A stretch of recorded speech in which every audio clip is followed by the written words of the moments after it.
નમસ્તે મિત્રો, આજે શનિવાર જૈન સેવામાં આપ સૌનું હાર્દિક સ્વાગત છે. હું આજે તમને મ્યુચ્યુઅલ ફંડના થોડીક કેટેગરી વિશે ઇન્ફોર્મેશન આપીશ. સૌથી પહેલાં તો આપણે સમજીએ કે સેબીની કેટેગરી પ્રમાણે કઈ કંપનીને લાર્જ કેપ કંપનીઝ કહેવાય, કઈ કંપનીને મિડ કેપ કંપનીઝ કહેવાય ને કઈ કંપનીને સ્મોલ કેપ કંપનીઝ કહેવાય. તો સૌથી પહેલાં તો સમજીએ કે લાર્જ કેપ કંપનીઝ એટલે કેવી કંપની.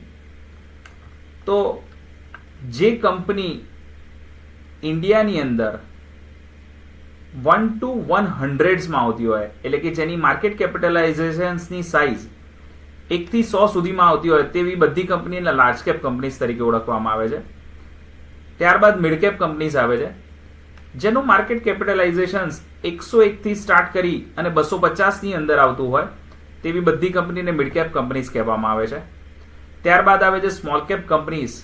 251 પછીની બધી જ કંપનીઝને સ્મોલ કેપ કંપનીઝ તરીકે ઓળખવામાં આવે છે. હવે મ્યુચ્યુઅલ ફંડની અંદર આ બધી કંપનીઝ પ્રમાણે જુદા જુદા ફંડ્સ અવેલેબલ હોય છે. તો હું આજે આપને થોડાક મ્યુચ્યુઅલ ફંડના જે ફંડ્સ વિશેની ઇન્ફોર્મેશન છે એ તમને આપીશ. તો સૌથી પહેલા સમજીએ કે લાર્જ કેપ ફંડ્સ કોને કહેવામાં આવે. તો જે લાર્જ કેપ ફંડ્સ છે એનું 80% મિનિમમ અલોકેશન્સ ઇન્ડિયાની લાર્જ કંપનીઝમાં થતું હોય છે, તેવા ફંડ્સને લાર્જ કેપ ફંડ્સ કહેવામાં આવે છે. ત્યારબાદ આપણે સમજીએ મિડ કેપ ફંડ્સ કોને કહેવામાં આવે. તો મિડ કેપ ફંડ્સ એટલે એવા ફંડ્સ કે જે 101 થી સ્ટાર્ટ કરી અને 250ની અંદર જે કંપનીઓ આવે છે તેમાં 65% મિનિમમ અલોકેશન્સ એ મિડ કેપ ફંડ્સનું હોય છે.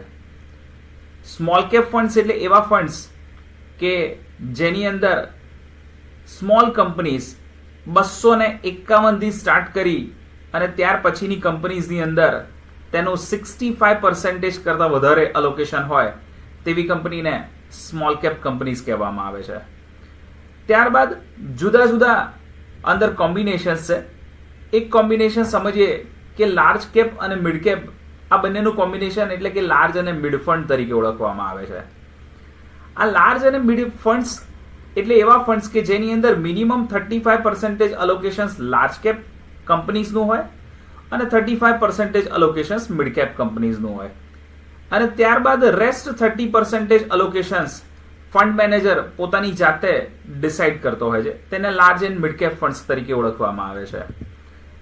ત્યારબાદ કેટેગરી છે multi cap funds. Multi cap funds એટલે એવું ફંડ કે જેની અંદર લાર્જ કેપની અંદર 25% અલોકેશન્સ, મિડ કેપમાં 25% અલોકેશન્સ, સ્મોલ કેપમાં 25% અલોકેશન્સ અને રેસ્ટ 25% અલોકેશન્સ ફંડ મેનેજર પોતાની જાતે ડિસાઇડ કરતો હોય છે કે ક્યાં ફંડ્સને ઇન્વેસ્ટમેન્ટ કરવા છે. ત્યારબાદની કેટેગરી છે ફ્લેક્સી કેપ કેટેગરી. આ ફ્લેક્સી કેપ કેટેગરીની અંદર સ્ટેટિક અલોકેશન્સ નથી, ડાયનામિક અલોકેશન્સ છે. ફંડ મેનેજર જેમ યોગ્ય લાગે તેમ તે લાર્જ કેપની અંદર, મિડ કેપની અંદર કે સ્મોલ કેપ કંપનીઝની અંદર ઇન્વેસ્ટમેન્ટ કરતો હોય છે. આની અંદર કોઈ જ સ્ટેટિક અલોકેશન્સ નથી. લાર્જ કેપની અંદર પણ ઇન્વેસ્ટમેન્ટ 0 થી 100% સુધી કરી શકે છે. મિડ કેપની અંદર પણ અલોકેશન્સ વધારી કે ઘટાડી શકે છે અને એવી જ રીતે સ્મોલ કેપ કંપનીઝની અંદર પણ ઇન્વેસ્ટમેન્ટ કરી શકે છે. આમાં કોઈ સ્ટેટિક અલોકેશન નથી, પરંતુ આની અંદર મિનિમમ 65% અલોકેશન્સ એ ઇક્વિટીની અંદર રાખવું કમ્પલસરી છે. આજે મેં તમને સેબીની થોડીક ઇક્વિટી કેટેગરી વિશેની ઇન્ફોર્મેશન આપી. આ વિડીયો આપને કેવો લાગ્યો તે જરૂરથી જણાવશો. ધન્યવાદ.